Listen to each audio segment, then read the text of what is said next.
Now, tens of thousands of people in the UK use British Sign Language.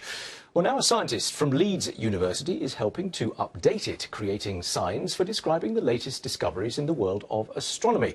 This report by our science correspondent Victoria Gill will be translated simultaneously into British Sign Language. So far, we have looked at some simple terms such as the Moon, Sun, Northern Lights, and some of the planets like Saturn and Jupiter. But we definitely need more new signs. Explaining the mysteries of our universe is tricky in any language. But in British Sign Language, for many of the latest discoveries in the astrophysical world, there simply are no words. So those words, new astronomical signs, are being created. The planets that we'll find in protoplanetary disks are not the same as the exoplanets that we observe in planetary systems. Teaming up with British Sign Language linguists, one astrophysicist is helping develop signs to encourage deaf astronomers, students and enthusiasts to join the celestial conversation. It's a field of science that's rapidly advancing and needs new language to be able to communicate these new discoveries. I found it personally really so exciting that I could actually design a sign myself together with them. I could input into what the sign will be, and the sign will be there forever in the British Sign Language. So, wow, I found that amazing. It means far and distant. Okay, so it's not implying an orbit. It's more than 20 years since the discovery of the first planet outside of our solar system, the first known exoplanet. Exoplanet. And today, in this small workshop, that discovery is finally being given a sign. For some of these complicated concepts, there are foundations in the language that already exist. So there's a sign for planet, but there's no sign for exoplanet. So that could be a planet that is far away. So it's about building on the foundations that already exist, as well as visualizing the science. Once the new sign has been decided on, it's added to a video dictionary. This project has made me realise how useful it is. I mean, I've been involved in astronomy for a while, but I've realised how valuable these new terms are going to be for members of the deaf community. Actually, it's increased my interest as well, and it will open access for other people. So I think that's very important, and I think it's important that this happens across a range of science subjects. So beyond just looking at the stars, the hope is that more people will feel empowered to talk about and really see the latest discoveries about the universe. Victoria Gill, BBC News. Well, we can talk live to the scientist you saw in that film, Dr. Olya Panish, astrophysicist at the University of Leeds. Welcome. Good afternoon. Good afternoon. Thank you for having me. Tell me how you got involved in this. Well, about a year ago, I wrote an application to the Royal Society for funding for this project, and indeed, it really started off by me just thinking about how someone who is deaf could get access to the knowledge, to how could I explain things that I'm doing on a daily basis to someone who is deaf. And trying to find out a bit more about that, I actually realized that a lot of these concepts don't exist in the British Sign Language.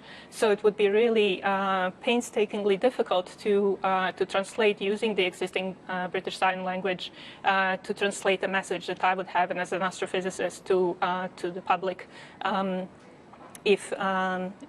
to someone who is deaf. So I got a group together upon receiving the funding. I got a group together of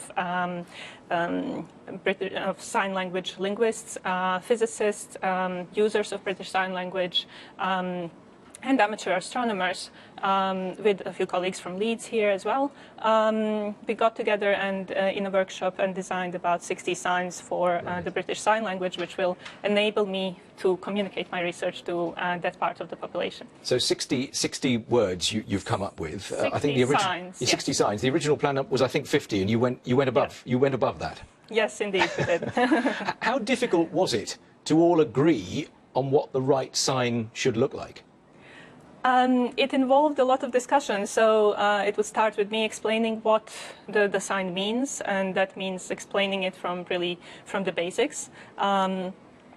because the others didn't have the background needed to understand it. So understanding the concept and then understanding how it relates to some of the other concepts. So if we're talking about an exoplanet, we're talking about it's related to the concept of a planet, it's related to a concept of something that's outside of the solar system, something that is far away, something that orbits, etc. So it involves this discussion. That's why all of these different members of the team are needed to develop a sign. And I love this idea that once you've arrived at the sign, this is everlasting. So your name is attached to this sign forevermore. I think what is far more important is that now this sign is there for anyone to use when they can talk about it. So not only for me to go and give a public outreach talk where what I'm saying can be translated in sign language, but that the people who will get that message will go back home and be able, using the sign language, to talk to their families, to talk to their friends, to discuss about these new scientific discoveries more, something that hasn't been possible before. So 60 signs at this stage. I mean, Yes. where does this go in the future? Because clearly your branch of science, you are making new discoveries all the time. The world of astrophysics takes us to ever more extraordinary places. So new words, new terms are needed all the time. So will this continue? For the time being, we have funding for another year to complete this batch of science, so to say, to put it online and disseminate. But sadly, this is an individual project, and we're just hoping that this is the first step for many more projects. But there isn't a firm line of funding for these kind of things. In fact, all of this is done mainly on voluntary basis.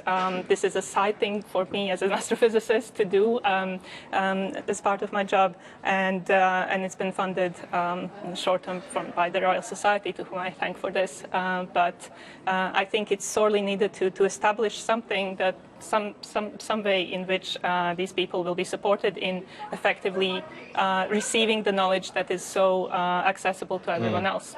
And in the environment of a tutorial, the lecture, theatre, the people you're working with, those who communicate using sign language, what's been their reaction to this?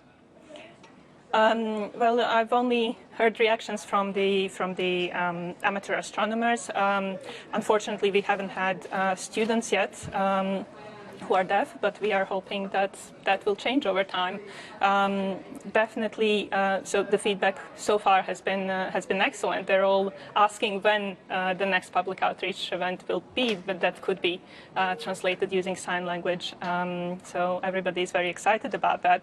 But I'm hoping in long term that this will just be a small step towards something much bigger, that we will produce things that will enable the deaf to start studying these things at university, perhaps. Okay. Join. Very good to have you. Very good to have you on. Thank you so much for that. Thank you so much. Dr. Olya Panish there in Leeds. Thank you.